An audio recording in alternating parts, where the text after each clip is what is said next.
All right, good afternoon.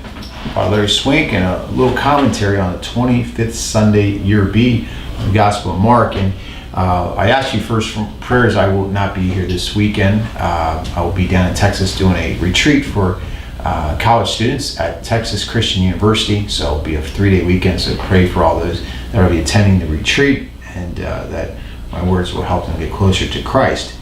And kind of appropriate for the gospel, where the disciples are arguing among themselves about who would be the greatest. And our Lord had just told them that He was trying to tell them, "Hey guys, I'm going to die on the cross, and in 3 days, I will rise," which is the most important fact about Christianity. And they were completely absorbed in what their positions would be as priests and as bishops. And I think too is He asked them, "What are you arguing about on the way?" And Jesus says to them, and these would be the first bishops and priests, He says, "If anyone wishes to be first, he shall be the last of all and the servant of all."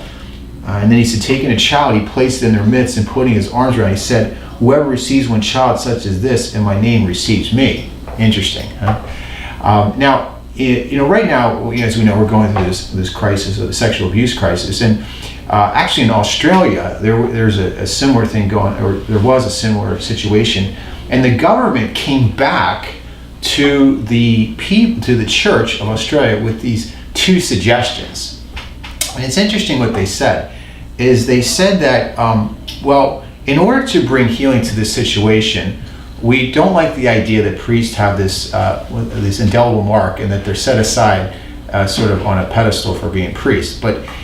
And let me explain that. They had a problem that with our theology that priests are set aside and for a sacred purpose, which is obviously not, as Catholics, we have to still understand that priests are set aside for a holy purpose.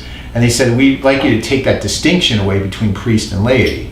But then secondly, they said, we think this is a problem of celibacy, and that we should do away with the discipline of celibacy. And in the last couple of weeks, I've heard people comment on that, and they're saying, well, the way to cure this is to make the priest less of a priest, and so is more like an average Joe. And secondly, we should allow priests to get married.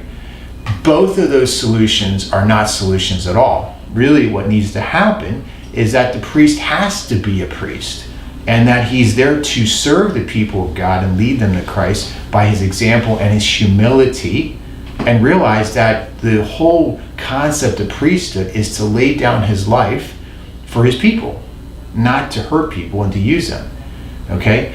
And celibacy actually is a gift that God gives priests in order to do that more wholeheartedly with a single-hearted devotion. One of the reasons that we are celibate and we forsake marriage is that we are free to serve God's people, and that we have a single heart. So I want you to bring that to mind, and that does take humility.